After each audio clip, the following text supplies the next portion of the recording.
বিলের তীরে নোঙর করা নৌকা, ভাসমান সেই নৌকা থেকে ভেসে আসছে ক্ষুদে শিক্ষার্থীদের কোমল কণ্ঠ। একটু কাছে গেলে স্পষ্ট হয় পুরো দৃশ্য।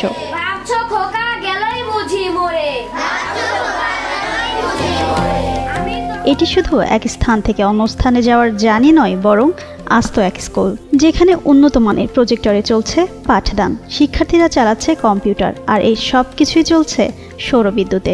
রয়েছে লাইব্রেরি, মনোরম পরিবেশে পড়ার জন্য রাখা হয়েছে চেয়ার টেবিল। আধুনিক ভাসমান নৌকার এই বিদ্যালয়টি এখন বিশ্বসেরা। আমার এই স্কুলে পড়তে অনেক মজা লাগে, এখানে অনেক ভালো পড়াশোনা হয়। এক ঘাট থেকে অন্য ঘাটে নিয়ে যায়, আমরা খুব ভালোভাবে এখানে পড়াশোনা করি। ইউনেস্কোর মর্যাদাপূর্ণ কনফুসিয়াস সাক্ষরতা পুরস্কার 2025 পেয়েছে এই ভাসমান স্কুল। প্রতিষ্ঠাতা আবুল হাসানাত মোহাম্মদ রেজওয়ান প্রায় 2 যুগ আগে 7 শিশুকে নিয়ে শুরু করেছিলেন তার স্বপ্নযাত্রা। নানা প্রতিকূলতা পেরিয়ে সেই নৌকার বহরে যুক্ত হয়েছে আরও 25টি নৌকা। শুধু কি তাই, শিক্ষার্থীর সংখ্যাও এখন ছাড়িয়েছে 2000-এর বেশি। এখানে পড়তে গুনতে হয় না 1 টাকাও। এখানে লেখাপড়া সুন্দর, মানে সব ভালো, ওই জন্য আমার বাচ্চাকে আমি নৌকায় দিছি। এখানকার পরিবেশ সুন্দর লাগে তাই দিছি। তারা এই লাইব্রেরিতে আসে এবং সুন্দর সুন্দর বই পড়ে। সিদুলাইতে কম্পিউটারের কাজ শিখছি, আমি আবার এখানেই আবার চাকরিতে আসছিলাম। এখানেই শেষ নয়, গ্রামের অবহেলিত নারীদের স্বনির্ভর করতে কাপড় সেলাই সহ গবাদি পশু পালনে উদ্বুদ্ধ করতে দেওয়া হয় প্রশিক্ষণ। এছাড়াও কৃষিকাজের জন্য কৃষকদের প্রশিক্ষণ, এমনকি পরামর্শ দেওয়ার জন্য প্রতিনিয়ত কাজ করে যাচ্ছে ভাসমান এই নৌকা স্কুল। বর্তমানে আমাদের 26টি ভাসমান স্কুল কার্যক্রম পরিচালিত হচ্ছে।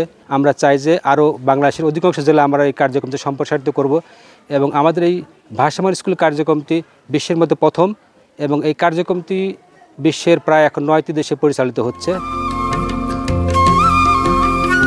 নাটোরের চাটমোহর উপজেলার চলনবিলের ভাসমান এই স্কুলের উদ্যোগের প্রশংসা করেছে ইউনেস্কো। বন্যাপ্রবল অঞ্চলের প্রান্তিক জনগোষ্ঠীর মধ্যে স্থায়ীভাবে তৈরি উদ্ভাবনী পর্যায়ে শিক্ষার আলো পৌঁছে দেওয়ায় এই ভাসমান স্কুলের সাফল্য। বর্ষার সময় এই এলাকা প্লাবিত হওয়ার কারণে ছেলেরা স্কুলে যেতে পারে না, স্কুলটা বন্ধ থাকে, গভর্নমেন্ট স্কুলগুলো। এই জন্য তারা খুব খুশি এবং এই এলাকার লোকজনও খুশি, কারণ তারা বিভিন্ন সুযোগ সুবিধা পাচ্ছে। শুধু লাইব্রেরি না, এখানে চিকিৎসা সেবা তারা পাচ্ছে বিনামূল্যে। এশিয়া, আফ্রিকা ও লাতিন আমেরিকার অনেক দেশকে একই উদ্যোগ বাস্তবায়নে অনুপ্রাণিত করেছে। মজার স্কুলে ভেসে বেড়ায় ঢেউয়ের তালে, এক ঘাট থেকে আরেক ঘাটে। বিলের জলের কলকানি আর শনশন হাওয়ার শব্দ, চোখ জুড়ানো প্রাকৃতিক পরিবেশ আর আধুনিকতা অনন্য করেছে এই বিদ্যালয়টিকে। জিনাত আরা ঋতু, যুগান্ত নিউজ।